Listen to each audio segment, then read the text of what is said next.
apakah kita mendapatkan bonus demografi atau petaka demografi?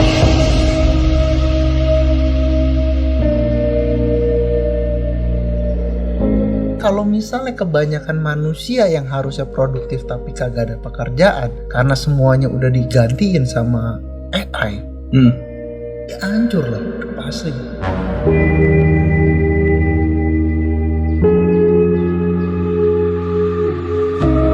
Nah tadi kamu bilang yang orang-orang yang ke depan ini gimana supaya manusia-manusia ini tidak tergantikan atau tidak kalah dengan AI.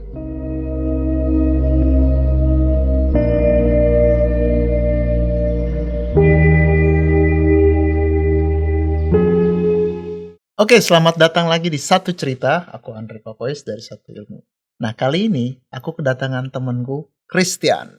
Halo, selamat malam semua. Aku Chris. Christian man, apa sih nama panjang? Christian Sotanto. Sotanto. Ya. Oke. Nah, Christian ini dia running perusahaan digital agency gitu. Dan digital marketing ya, Chris? Ya, betul, di digital marketing. Digital marketing. Nah, ini orang yang kemarin-kemarin itu aku ngobrol sama dia itu sering ngebahas tentang teknologi lah. Dari yang ramah lingkungan sampai ke AI, blockchain gitu. Aku bilang, Chris kayaknya seru ya kalau kita podcast bahas tentang AI nih ke depan. Yes, sure. So today kita baru bahas nih. Ya, today aku udah di akhirnya dia datang dan udah kemarin kita bahas AI di sini. Nah sebelum itu kamu jelasin dulu deh Markets ID bisnismu itu gerak di bidang apa? Gitu. Boleh. Mungkin yang kenal baru Ko Andre sendiri ya. Mungkin kenalin sendiri. Aku Chris dari founder Markets.id.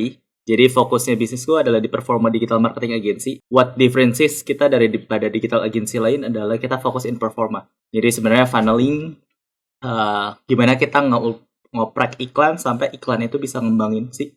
Sama juga strategi digital marketing. Jadi klien kita udah bergerak 4 tahun sendiri dari sisi market sendiri. Kita belajar sana sini dan kita berhasil bantu 350 brand in 4 years dari sisi market sendiri. ROAS kita beragam, ada yang ROAS-nya ratusan kali kayak di properti.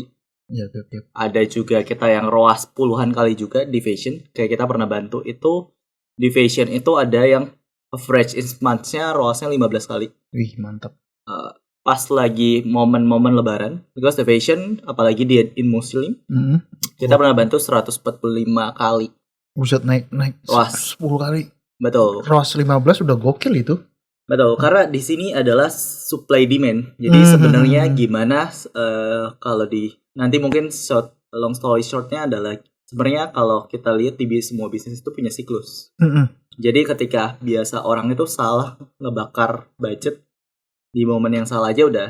Oh iya betul. Maksudnya pas dia ada momennya supply-nya demand-nya lagi naik, dia malah nggak punya budget. Budgetnya nggak ada. Nah, fokus bisnis gue ada di bagian sana. Oh jadi kamu sering harus baca data past history panjang juga dong harus. Betul, dan every single business itu beda-beda. Oke. Sometimes juga terkadang kayak klien itu terkadang contoh dia itu jalan misalkan di property developer juga. Dia udah jalan lama nih, bisnisnya saturated karena audiensnya itu aja. Oke. Which mean dia butuh ekspansi audience atau dia change the angle-nya. Jadi some refreshment untuk ke customer-nya, which mean itu bakal pakai campaign lah atau apapun. Jadi nggak flat cuma jalan iklan tok. Oke, jadi semua ya, karena mungkin banyak di luar sana, Chris tahu agensi iklan itu cuma ngiklan tok gitu ya. Dan fokus kita not only di eksekusi jalan iklan kok. Karena ya gini teman-teman, kalau ngiklan tok tapi yang diiklaninnya jelek nggak jelas ya, siapa yang mau beli gitu loh. Sejago-jagonya lu ngiklan gitu ya. Kok yang diiklaninnya jelek ya kagak ada yang mau beli juga gitu loh. Jadi harus connect kan? Betul. Because iklan itu cuma media kok. Betul, perpanjangan mulut lah ya. Perpanjangan mulut. Tapi yang kita interaksikan tetap orang. Bener, orang. Gitu. Dan apa yang disampaikan dan value-nya itu sendiri kan yang paling penting. Betul. Nah, tugas kamu itu adalah sebagai, berarti lebih ke konsultan dulu dong awalnya. Betul, jadi bisnis kita fokusnya di arah ke konsultasi juga. Jadi part of the bisnisnya berkembang pun menurutku juga ada in charge dari klien juga. Dari mindsetnya klien ketika dia open minded dan dia dapat bisnisnya biasa scaling. Contoh misalkan aku ada bantu bisnis yang dia 13 tahun fully offline. 13 tahun offline, oke. Betul, dia udah masuk ke supermarket high end. Dari dia sendiri belum pernah in touch sama sekali sama digital marketing. Oke, even awareness apa enggak? Never. Oke. Punya sosial media pun cuman posting produk kayak katalog. Oke. Cuman dia punya kemana dia posting, ada kemana dia posting. Orang-orang old school banget itu ya. Old school banget. Oke. The person dari sana ketika kita lihat bahwa dia udah 13 tahun offline, biasa kan orang lihat offline gue udah gede banget. Ngapain gue harus go online? Oke. But bapak ini dia itu sangat-sangat open minded banget, because dia bilang in the future online will beat my omset in offline. Oke. Karena online lebih reach banyak daripada offline. Karena kalau offline kan cuman store itu ya. Maksudnya kayak dia cuman bisa lihat orang yang ada deket store sana. Betul. Tapi nggak bisa nge-reach out banyak. So dari sana growing banget sih. Omsetnya dari 0 di dunia digital. Latest itu bisa hampir 1M. Dari digital. Recurring ya. Karena customer yang beli dia itu dia produk konsumsi kan.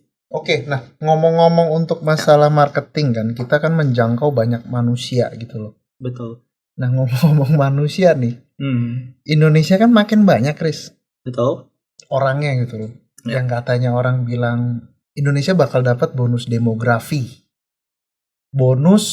Demografi. Nah berarti kan bonus dengan banyaknya manusia yang produktif gitu ya. Betul. Di usia produktif gitu loh. Nah menurut kamu dampaknya gimana tuh? Dengan ke depan nih, let's say tahun berapa sih? 2023. 30 kah atau 45 kah?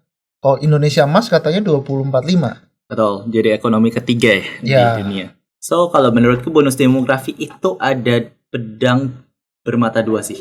Karena bonus demografi itu terjadi ketika peningkatan generasi itu berkembang. Misalkan jadi bonus demografi itu terjadi karena di angkatannya di atas kita itu reproduksinya banyak. Iya bisa. Sehingga membuat bonus demografi di usia produktifnya itu meningkatkan. Jadi di bagian tengah-tengahnya yang usia produktif. Iya, yang lebih gendut. Ya kan. Jadi di bonus demografi adalah kalau dari ini gambarnya nih. Dia usia produktif itu jauh lebih banyak dibanding usia non produktif, which is yang masih kecil sama yang udah tua banget gitu loh. Betul. Oke, terus? So itu disebabkan karena banyaknya reproduksi, makanya di usia di sana itu menurutku is good things karena semua orang itu yang produktif itu bisa bekerja. Yep. Karena dampak sebuah negara ekonomi itu berkembang karena ketika ada orang yang bekerja. Oke. Ketika orangnya yang bekerja semua yang misalkan nggak produktif semua, which mean produktivitas sebuah negara itu pasti akan turun. Betul sekali. Karena kecepatan agile dan kawan-kawan. Oke, jadi maksud kamu adalah bonus ini parameternya harus dicek lagi. Bukan dari usia, tapi dari orang yang kerja. Betul. Bukan dari usia siap kerja. Benar ya? Betul. Nah, apa emang yang kamu takutkan kalau misalnya usia produktifnya banyak nih, usia siap kerja, tapi dia nggak kerja gitu.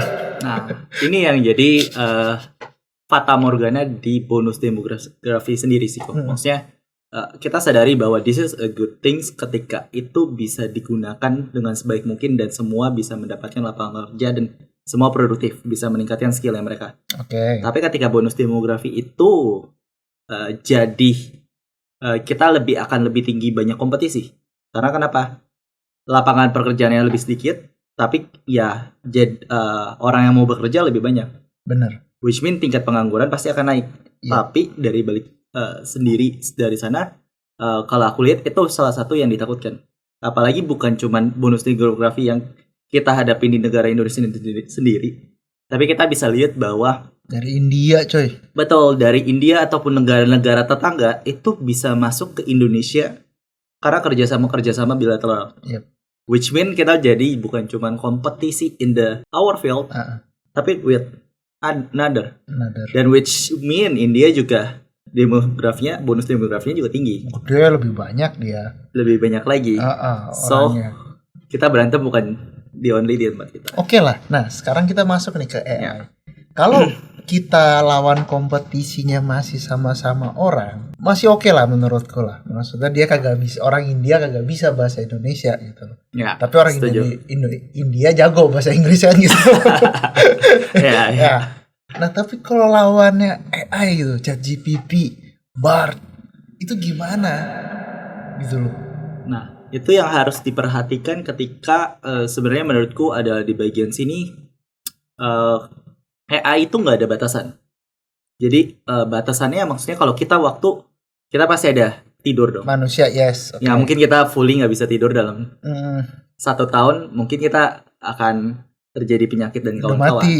Mungkin bisa udah mati. Mati. Tapi kalau AI mau jalanin ya komputernya aja. Benar. Yang gimana maintenance untuk nggak mati aja. Listrik aja. Listrik aja gitu. Dan dari sana yang aku lihat memang dari segi waktu kita nggak bisa kompetisi. Kedua dari data. Manusia berapa banyak sih setiap hari bisa baca prosesnya. Sedangkan kalau data ya kita misalkan simple bank transaksi. Kita transfer misalkan aku ke Koko. Kita transfer udah langsung datanya nyampe ke Koko. Iya. Kalau manusia kan baca dulu checklist terus dikasih dulu. Kan we have a conventional atau traditional way gitu. Masih prosesnya lama daripada AI sendiri. Betul. Gitu. Dan itu yang sebenarnya jadi ditakuti adalah lapangan pekerjaan yang saat ini yang gampang digantikan AI.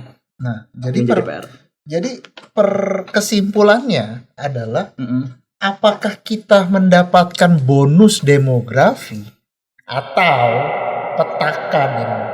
Ini akan ditentukan ketika nanti mungkin menurutku ya 10 tahun ke depan. Oke. Karena bonus demografi itu kan baru masuk di 4-5 tahun terakhir ya kalau menurut berita sendiri. Dari berita sendiri Indonesia baru masuk ke bonus demografi, which mean di sini sendiri menurutku ya tergantung dari mindset si orang yang di bonus demografi dan gimana juga ada yang mengayomi. Gitu karena nggak bisa langsung lihat short term effect karena kan long term effect. Oke.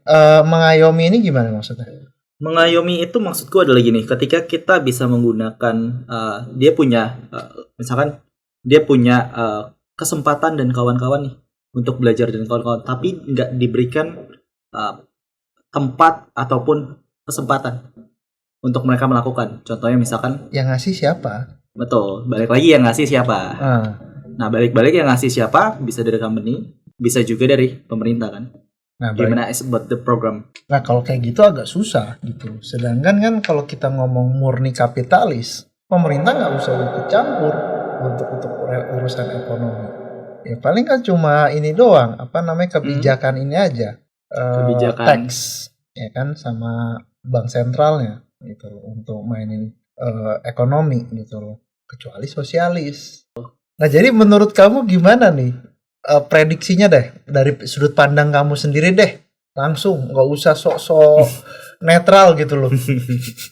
Kalau aku lihat kalau dari saat ini misalkan posisinya memang bonus demografi ini nggak bisa bersaing dan nggak bisa punya kesempatan dan kalah dari misalkan tadi kalah dengan teknologi, dia tetap di posisi yang comfort zone, nggak ada upgrade skill dan kawan-kawan dan juga disaingi oleh orang luar, which means itu bisa jadi petaka demografi menurutku.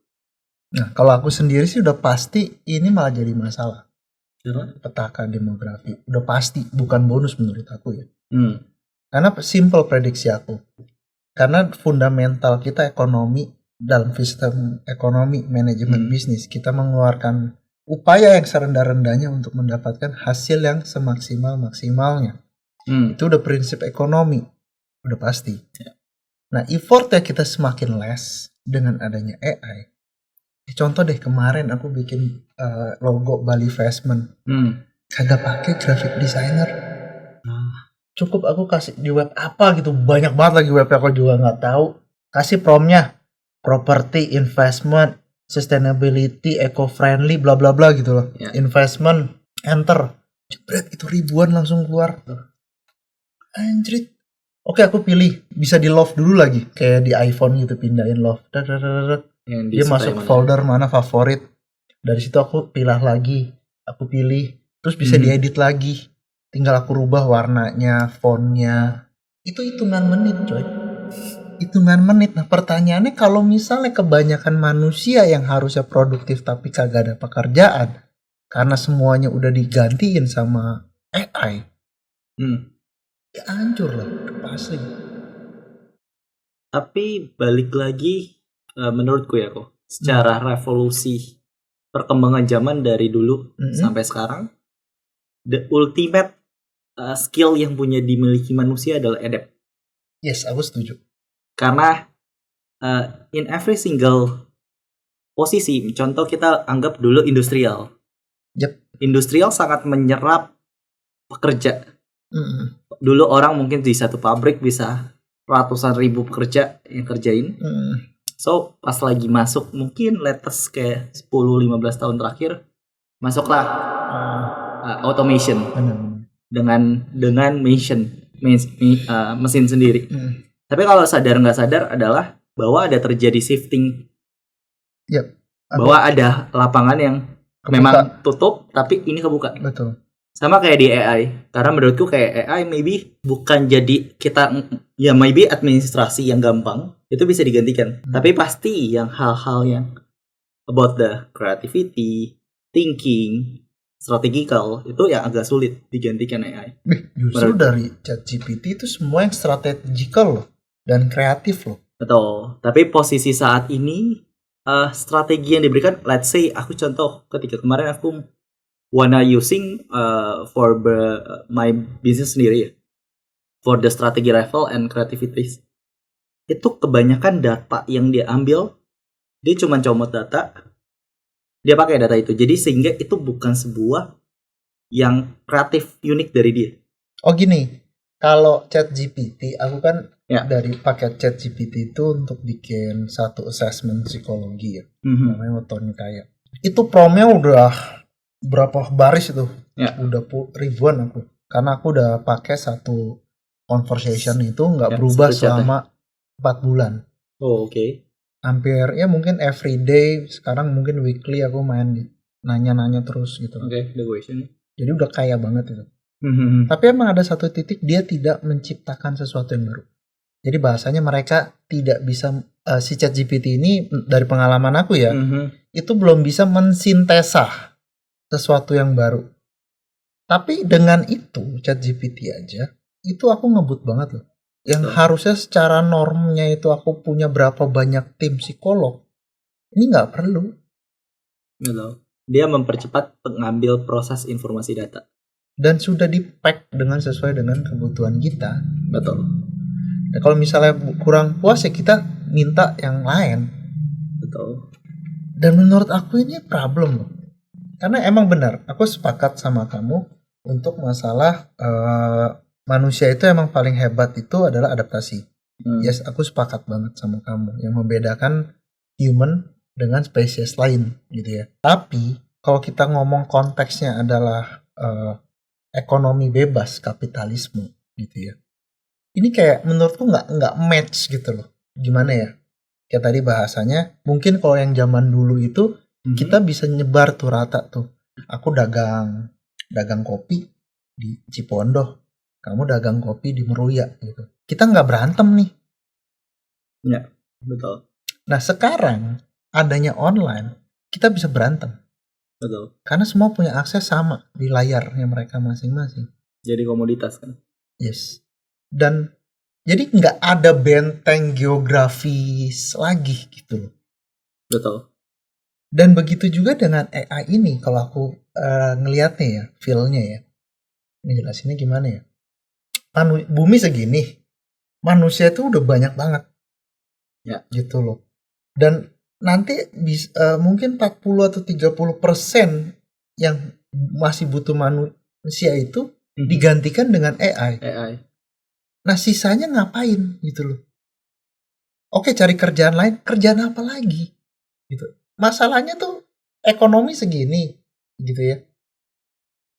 Aduh gimana ya ngejelasinnya ya. Ya I know, maksudnya prosesnya bahwa manusia saat ini kan lapangan pekerjaan banyak jenis. Ketika AI masuk, bahwa dia kan ngambil 30% pekerjaan yang ada saat ini kan. Let's say segitulah gitu misalnya. Yes. Ya kan itu di bagian sana yang tadi Koko maksud. Iya, oke kan kamu bilang 30%-nya itu bisa beradaptasi ke yang lain. Nah, tapi menurut aku dengan ekonomi yang segini dan yang tadi korelasinya adalah tadi yang akhirnya kita dagang kopi yang harusnya kamu punya rezeki sendiri, aku punya rezeki sendiri. Akhirnya kita ngadu berantem, ya udah the winner takes all. Gitu. Jadi dengan segala macam seamless connection ini, yang kaya makin kaya. Betul. Dan cost mereka itu akan semakin rendah untuk mengurangi kekayaan mereka. Jadi populasi sisanya yang nggak punya privilege atau tidak gagal untuk naik di level the winner, itu gimana nasibnya? Sebenarnya balik lagi ke bagian tadi. Kalau dari aku bilang adalah bagian sebenarnya gimana menyikapi dari program pemerintah sendiri sih. Kok balik-balik. Maksudnya kan petaka dan bonus demografi ini itu bisa dilakukan adalah dua sisi sih. Government kan ujungnya adalah melindungi ya. Which mean contoh kayak pertama aku contoh di bagian untuk China ataupun yang lainnya. Ketika dulu China itu bukan negara maju. Ketika dulu China itu masih dijajah lah sama Jepang dan kawan-kawan. China itu sama sekali bukan ekonomi yang maju. So dari sana sebenarnya adalah menurutku adalah gimana SDM itu dikembangkan. It's same sama kayak Singapura.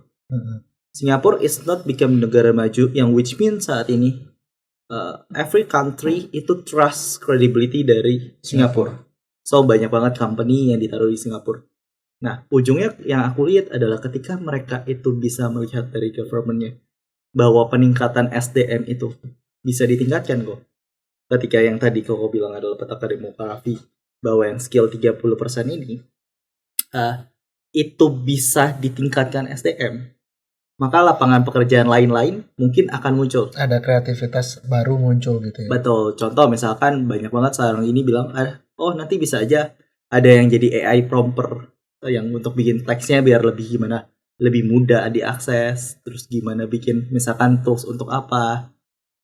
Jadi misalkan jadi lebih efisien. Nah, gitu. Dan mungkin juga menurutku kayak AI ini misalkan contoh ya, ini baru ide kepikiran. Misalkan saat ini kan bumi belum dieksplorasi penuh, baik dari lautan ataupun space. Because this the minimum information, which mean maybe in the future kan we doesn't know ya. Dan the ultimate tadi aku bilang adapt kan. Karena manusia itu ketika kepepet kreativitas dan kemauannya ngebus dan mungkin itu yang terjadi juga ketika kayak di Cina dan Singapura. Kan dia negara dijajah, which mean nggak punya apa-apa, punya cuman belief, keyakinan doang, tapi dibuktikan kan. China jadi negara yang kuat, Singapura jadi negara kuat. This is the first.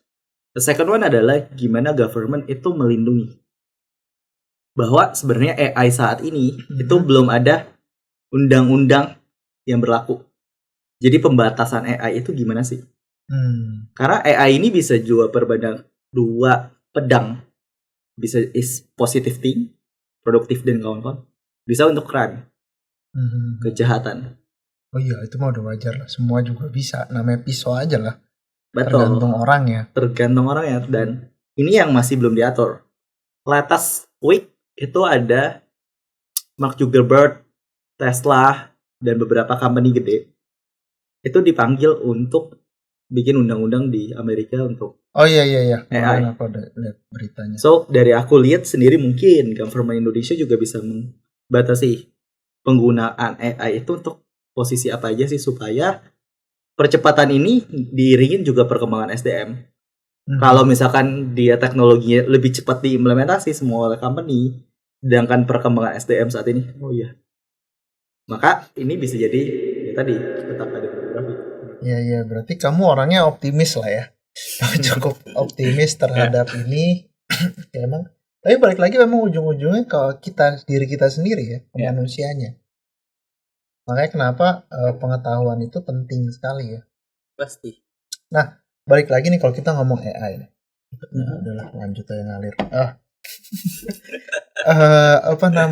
AI kan kita bisa tahu apa aja gitu dengan information yang kita bisa set dengan pemahaman kita kan, tinggal kita ngobrol aja gitu. Betul. Nanya apa, oh dia ngomong jawab ini, kita kurang tahu, kita bisa tanya balik, dia bisa ngejelasin apa. Betul. Jadi kan lebar banget nih, ya kan? Maksudnya itu kita bisa ke menjangkau knowledge yang mungkin kita belum pahami sebelumnya dengan cepat. Betul. Itu salah. Nah tadi kamu bilang yang orang-orang yang ke depan ini gimana supaya manusia-manusia ini tidak tergantikan atau tidak kalah dengan AI. Tadi peningkatan skill dan juga knowledge.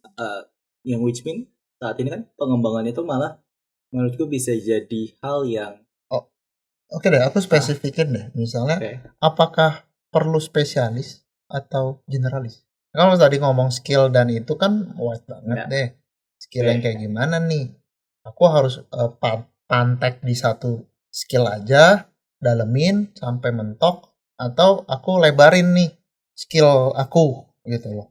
Ujungnya kalau generalis dan spesialis menurutku akan tetap dua-duanya akan tetap sama kalau pendapatku pribadi. Because karena di company aja ataupun di struktural manapun ada yang posisi yang berpikir strategis, ada yang manajerial, ada yang di operasional. Which mean gak semua hal operasional mungkin semua bisa digantikan AI kan. Maksudnya kayak hal-hal yang mungkin kayak apa ya kita bilang kayak ya interaksi kayak gini ya kita kan nggak mungkin digantikan AI. Bisa AI pro podcast kasih prompt bikin sendiri, terus gambarnya pun juga pakai AI bisa. Betul, tapi kan sebenarnya sama kayak kalau goalnya cuma untuk nyari view ya dan AdSense ya, bisa pakai AI ngerjain sendiri depan laptop, bisa. Betul, kalau itu memang menurutku itu akan bisa ketika emang mau ujungnya komersial. Tapi balik lagi ke ada beberapa hal yang ada menurutku butuh human touch. Apa tuh contoh? Contoh misalkan banyak banget company yang pakai chat CRM. Chat CRM dulu kan berkembang ya dari dulu dan kawan-kawan. Which mean dari sisi saat ini pun chat CRM pun dikembangkan dengan AI. Which mean kalau terkadang dari sisi beberapa sisi orang ada yang suka touch-nya, personal touch-nya. Jadi personal touch itu misalkan ya tiba-tiba mau di call lah, mau di apain lah, maksudnya beda-beda orang beda-beda preferensi kan. Dan orang itu kan human itu apalagi interaksi loh. Ketika digantikan sesuatu yang AI yang kaku dan yang gak kayak bisa mengerti, karena manusia itu terkadang gimana? Ketika kita ngobrol, kita susah menjelaskan, tapi ada hal yang tersirat. Iya betul. Dan itu yang susah dibaca oleh AI. Benar. Karena AI cuma input, dia pikirin dari inputnya, tapi dia nggak bisa mengetahui apa sih yang tersirat. Bahasan nonverbalnya. Ya, bahkan emosi yang lain-lainnya kan yang tersirat itu loh. Betul. Nah tapi balik lagi, yang tetap kekhawatiranku tuh belum berkurang loh, Chris. Dengan kamu optimis kayak gini. Iya. Karena oke lah kalau kamu bilang personal touch dan lain-lain. Iya. Berarti kan kita punya, let's say kita contohin, itu nggak bisa kita aplikasikan ke semua bisnis. Betul. Ya kan, kayak misalnya kalau cuma nanya-nanya di marketplace gitu kan, nih ukuran berapa, masih ada stok apa enggak, dan lain-lain kan itu udah digantikan. Betul, dengan automation kan, gitu loh. Bahkan kita bisa masukin tuh, konekin aja API-nya ke OpenAI, ChatGPT. Bisa lebih pintar lagi dia jawabnya. Betul. Makanya sebenarnya ada beberapa hal yang terkadang memang bisa digantikan AI, tapi gimana manusianya ujungnya kok. Contoh kayak games, Dota. Dota kan dibuat OpenAI pertama viral adalah karena dia buka AI untuk botnya di Dota 2. Oh gitu ya? Betul. First project dia itu adalah itu. Jadi 5 orang kan, Dota itu 5 vs 5. Ya. 5 orang ini pro players terjago di Dota sedunia. Semua dipanggil melawan 5 AI. So akhirnya 5 orang ini kalah. Biarpun dia udah latihan, dia udah punya pengalaman 4-5 tahun, tapi AI ini jauh lebih bisa mempredik.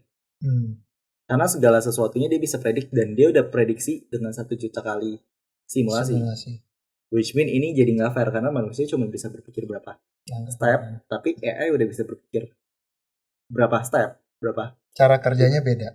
cara kerjanya berbeda dan itu di-beat.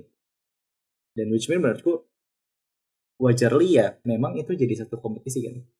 Which mean itu yang jadi manusia itu bisa dikalahkan oleh AI. Tapi in the some reason juga ketika AI itu diimplementasi, menurutku adalah gimana menjadi teman dan meng-use si AI ini.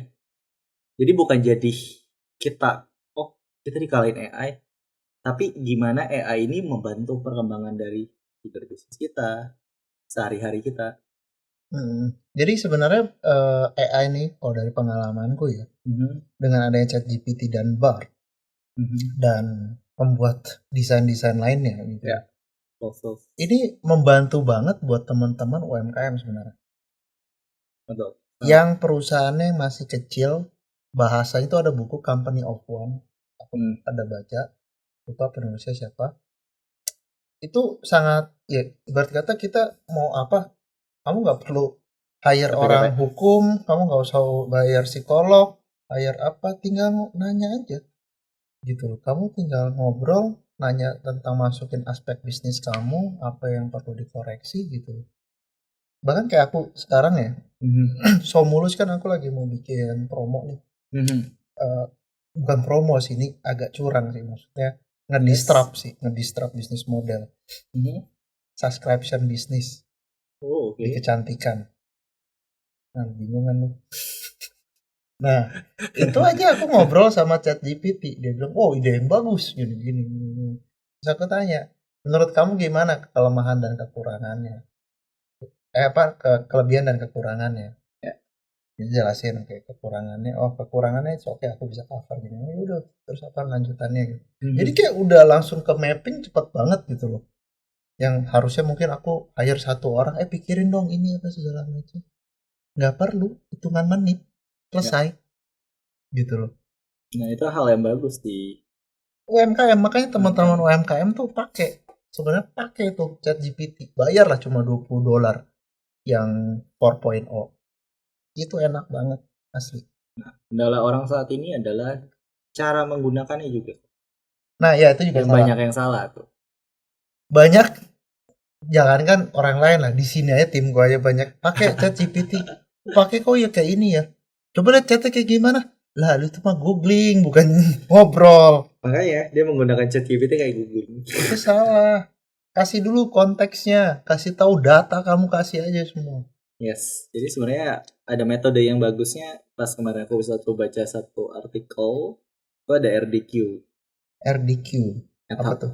For the prompt. Jadi R adalah kita kasih role supaya ChatGPT itu bisa jadi role. Misalkan jadikan saya posisi pakar hukum. Detail adalah apa yang kita mau. Tadi informasi-informasi yang kita mau berikan. Dan key adalah question. Jadi maksudnya gini, sama kayak manusia kok. Kalau di question adalah gini, simple adalah kita kan nggak mungkin tahu orang misalkan maunya apa kalau kita belum ada pertanyaan kan. Which mean manusia itu punya pola pikir. Ujungnya kita tahu orang ini kayak gini loh, orang ini butuh ini loh. Which mean is same sama ChatGPT or Bard kan, sama dia punya cara. Sebenarnya Bard sama ChatGPT adalah combine apa yang di kepala kita ke dalam cara kita berpikir ke dalam si prompt kan. Karena sama, cuman posisinya kita mau langsung minta jawaban. Iya benar. Tapi kita nggak minta kayak question, misalkan ChatGPT cobain tanya dong apa pertanyaan yang butuh Anda tanyakan seputar detailnya. Contoh misalkan saya butuh untuk buatin kontrak perusahaan dong. Tapi kita nggak ngasih tahu perusahaan kita apapun, dia bikinnya akan general. Cuman kalau kita bikin question, tanyakanlah seputar pembuatan kontrak bisnis saya, target audiensnya, kebutuhan saya apa. Dia tanya tuh 20 pertanyaan. After dari 20 pertanyaan, baru minta detail. Biasanya, this will be good. Nah itu aku juga baru belajar dan okay, this is something interesting. Jadi tuh sering kalau aku biasanya nggak langsung satu enter gitu ya. Biasanya aku Terus-terusan ya. bikin konteks dulu panjang sampai dia paham, dan konteks itu aku konekin juga dengan jawaban dia. Ya. Jadi kayak makin ngikat gitu loh. Ya, jadi nggak langsung kamu bikin tulisan panjang ini terus enter berharap, ini enggak. Aku pasti ngobrol. Kadang bisa sampai pause. Bisa lagi nanti jam berikutnya. Iya. Sering tuh kayak gitu. Capek. Nah, itu bakal kepake banget buat teman-teman yang baru ngerintis usaha. Serius. Ini aku bisa bikin banyak banget perusahaan dengan ChatGPT aja. Serius, guys.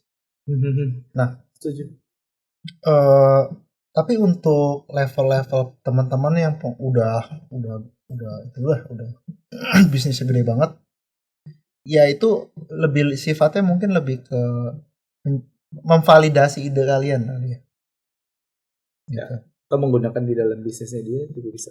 Bisa pasti, tapi didelegasiin ke orang gitu. Sama tadi aku juga delegasiin sih gitu. Nih bikin banner nih, dia udah kayak gini gitu. Udah aku langsung copy paste aja nih dari ChatGPT gitu. Jangan suruh dia tanya ChatGPT, takutnya hasilnya beda karena pemahaman yang kita orang itu belum tentu kayak kita. Ya. Itulah, dan buat teman-teman yang kerja pakai ChatGPT yang gratisan 3.5 juga udah canggih gitu loh. Jadi kalian kerja pun juga semakin kencang. Ya kan? Jangan idealis lah. Bukan idealis sih, tapi naif gitu loh. Bisa nggak mau lah, saya pemikiran sendiri. Lama, sekarang itu butuhnya cepet ya nggak sih? Makin lama makin orang makin instan.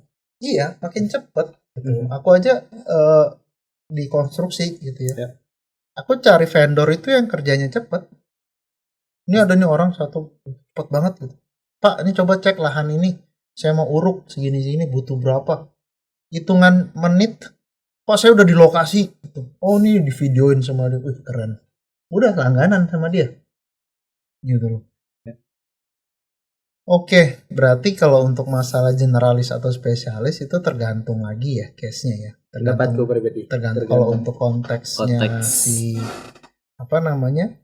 di posisi perusahaan, tergantung dia di manajerial kah atau staff kah atau apakah gitu kan. Betul. Kalau emang di posisi staff dia cuma dapat job desk dan ini tanggung jawab segini, ya ngapain ribet-ribet kan gitu ya.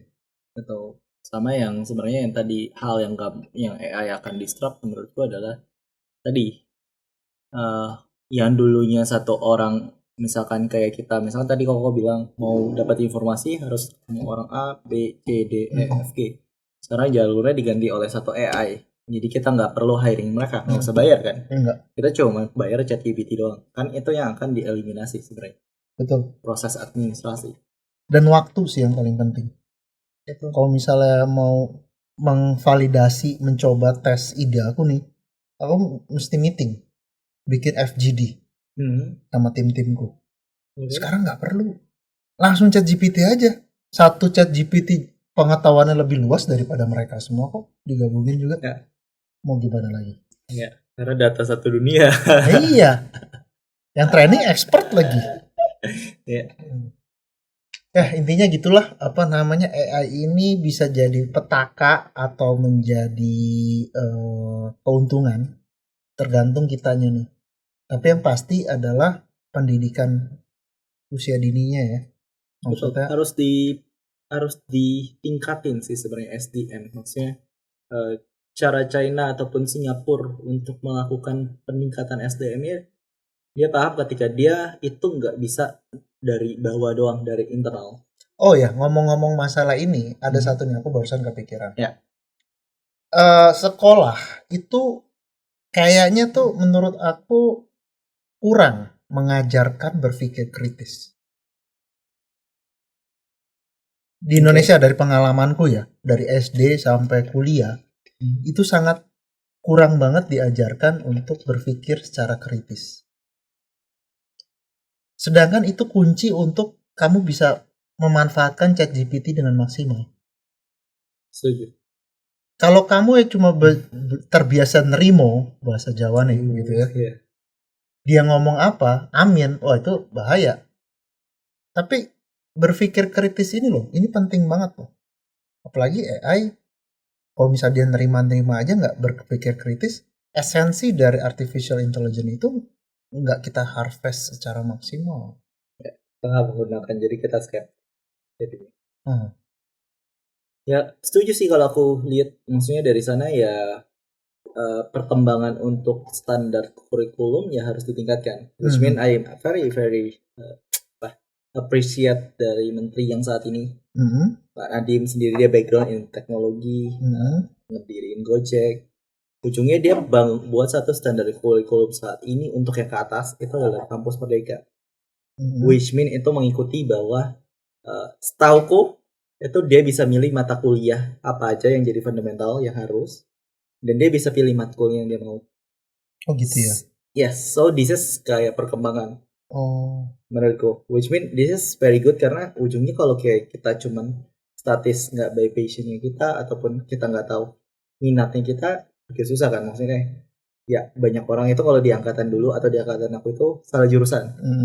Hampir kayak di IT itu, maybe di IT itu hampir 90% orang salah jurusan. Padahal ngeliat IT itu, wow keren nih, teknologi masa depan, kalian harus belajar kuliah di IT. 90%-nya semua nggak bekerja di IT.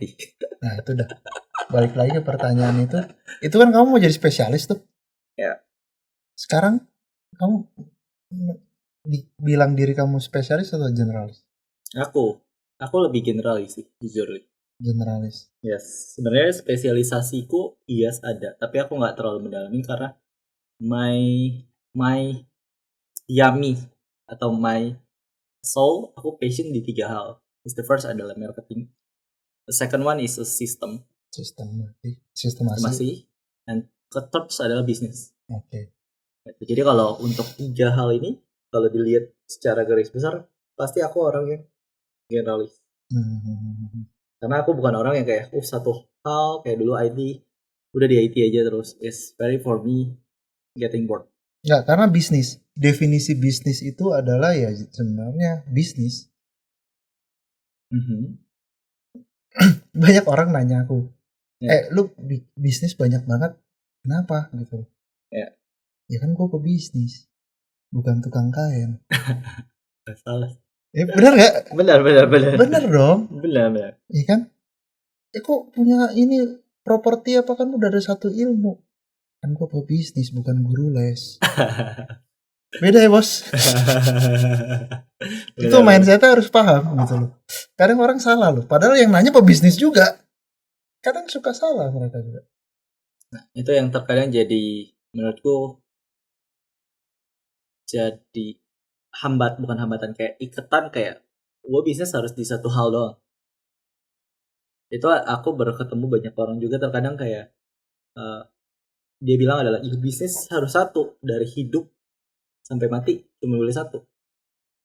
Sedangkan aku lihat bahwa itu yang melimitasi dia untuk sebenarnya dia bisa ekspansi. Karena correct me if wrong because I masih muda, I think in one industry itu pasti ada titik jenuh. Oh itu aja, which mean this is nggak bisa bikin kita belajar kayak learning curve. Kan kalau learning curve itu dari bawah lama-lama naik, which mean di atas udah akan naik pelan-pelan. Ya, semua industri ada pasti ada masanya. Product life cycle, industri life cycle, ya. Betul. Seperti itu. Itu udah emang seperti itu sih. Tapi balik lagi sih sebenarnya bukan kita sekarang lari ke bisnis ya, Kok dari pemahamanku definisinya itu emang nggak semua orang bisa enjoy, bisa enjoy creating bisnis terus. Karena capek coy. Kalau yang nggak enjoy itu akan capek karena you ngulang terus. Ngerti nggak? Iya kan? Karena effort paling awalnya kan di pas bisnis awalnya. Iya. Tapi kalau buat aku enjoy. Jadi aku nggak ada itu bukan beban buat aku. Tapi kesenangan, beda ya jadinya. Tapi buat posisi-posisi orang yang merasa itu menjadi beban, sebenarnya mau punya yang lain gampang. Cari partner, invest, selesai. Ya, nggak salah. Iya kan? Banyak orang salah gitu. Tadi aku ngobrol sama teman Felix, developer. Dia itu bilang ada siapa bikin kawasan joinan berapa orang gitu kan, akhirnya nggak jalan karena menurut aku bilang ke dia ya partnershipnya nggak clear. Aku bilang harus ditunjuk siapa yang direktur utamanya, siapa komisaris, sisanya kalau emang buat naruh duit doang ya udah investor pasif aja gitu. Mereka mau naruh duit, ayo kita bareng ngantor nggak mungkin, apalagi itu bisnis kedua ketiga kalian gitu.